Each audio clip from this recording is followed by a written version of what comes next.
Hi everyone, welcome back to अपना English academy Hazaribagh. You know our rule, a small step every day. छोटी छोटी कदम हमें प्रत्येक दिन बढ़ाना है और एक दिन हमें अपनी मंजिल तक पहुंच जाना है। यही हमारा मोटो है, यही हमारा लक्ष्य है। आज मैं एक सिंपल सवाल की बात करने वाला हूं।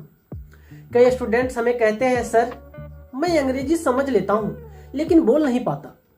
अगर आपके साथ भी ऐसा होता है तो यह वीडियो मात्र आपके लिए है दोस्त। 100% गारंटी के साथ मैं कहता हूं, अगर आप अंग्रेजी समझ लेते हैं तो आप अंग्रेजी बोल भी लेंगे। देखिए, अंग्रेजी बोलना कोई मैजिक नहीं है। आपको ग्रामर्स के रूल कुछ ना कुछ तो आते हैं, कुछ वर्ड्स भी आते हैं, कुछ वर्ब्स भी आते हैं। ये सारी चीज आपको तो आता ही है। फिर भी आपको जब बोलने की बारी आती है तो आपको माइंड क्या होता है? ब्लैंक। आप कुछ बोल ही नहीं पाते हैं। ऐसा इसलिए होता है कि आप कमजोर हैं। ऐसा लगता होगा कि मैं सर कमजोर हूं इसलिए मैं नहीं बोल पा रहा हूं। दोस्त, ऐसा कुछ नहीं होता है, बल्कि इसलिए होता है कि आपने अपने स्तर से कभी बात करने की कोशिश नहीं की, अंग्रेजी में नहीं किया है। अरे भैया, आपके पास बहुत वर्ड है, बहुत वर्ड जानते हो, उसको भी आप यूज नहीं कर पाएंगे।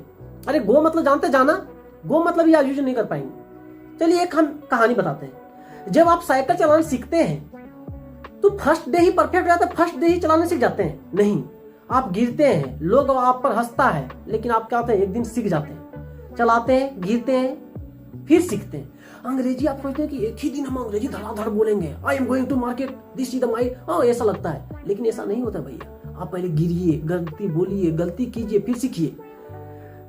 दोस्तों, अब स्टार्टिंग पॉइंट की बात यह है कि अगर आप सच में अंग्रेजी बोलना शुरू करना चाहते हैं तो ये 5 बात को याद रखें। मेरे 5 बात को याद रखें। Start small. पहला क्या है? Start small. अब छोटी छोटी, बस रोज 5 वाक्य बोलिए, 10 वाक्य बोलिए, छोटे छोटे जो आपसे बन जाता। I am going to school, it's nice day, this is boy, this is girl, I am eating food, ये सब थे। दूसरा, थिंक इन इंग्लिश। आप हर चीज को अंग्रेजी में सोचिए। हिंदी में कभी बोलने की कोशिश ही मत कीजिए, ट्रांसलेट मत कीजिए, डायरेक्ट अंग्रेजी में सोचिए। नंबर 3, मिरर प्रैक्टिस कीजिए। आप मिरर के सामने बोलिए। हाँ, थोड़ा लगेगा ऑकवर्ड, लेकिन कुछ दिन के बाद आपको बहुत इफेक्टिव तरीका, मजा आ जाएगा। Watch and repeat. कुछ भी चीज को वॉच कीजिए और रिपीट कीजिए। मेरे ही सेंटेंस को अभी जो मैं बोल रहा हूँ अंग्रेजी में, यू रिपीट इस शब्द को रिपीट कीजिए। डोंट बी स्कैर्ड, इस चीज को भी रिपीट कीजिए 5 बार। Don't be scared. आप परफेक्ट होने और गलती करने के चक्कर में डरिए मत, स्कैर्ड मत होइए, कभी मत डरिए। आप 100% गारंटी के साथ अंग्रेजी बोलना सीख सकते हैं। दोस्तों, अंग्रेजी बोलना एक स्किल है, कोई टैलेंट नहीं। इसे हर कोई सीख सकता है, कोई टैलेंट नहीं है, मात्र स्किल है। स्किल कोई भी सीख सकता है। थोड़ा पेशेंस और डेली प्रैक्टिस चाहिए। आप रोज छोटा स्टेप लीजिए, जैसा मेरा मोटो है, प्रत्येक दिन छोटा स्टेप लीजिए और सीखिए। Tomorrow 1 sentence, after some days few sentence, after few month completely fluently speak in English.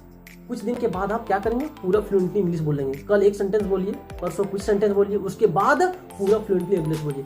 Don't wait for be perfect, this time to be perfect time. Perfect होने के लिए मत कीजिए, यही समय परफेक्ट है और शुरुआत कीजिए। अगर ये वीडियो थोड़ा सा भी आपको ज़्यादा मोटिवेटिव लगे तो लाइक कीजिए, सब्सक्राइब कीजिए, कमेंट में लिखिए I will take my small step today, I will take my small step today. और चैनल अपना इंग्लिश एकेडमी हजारीबाग को सब्सक्राइब करना मत भूलिए। और let's go together a small step every day. Thank you so much for watching. जय हिंद। मिलते हैं नए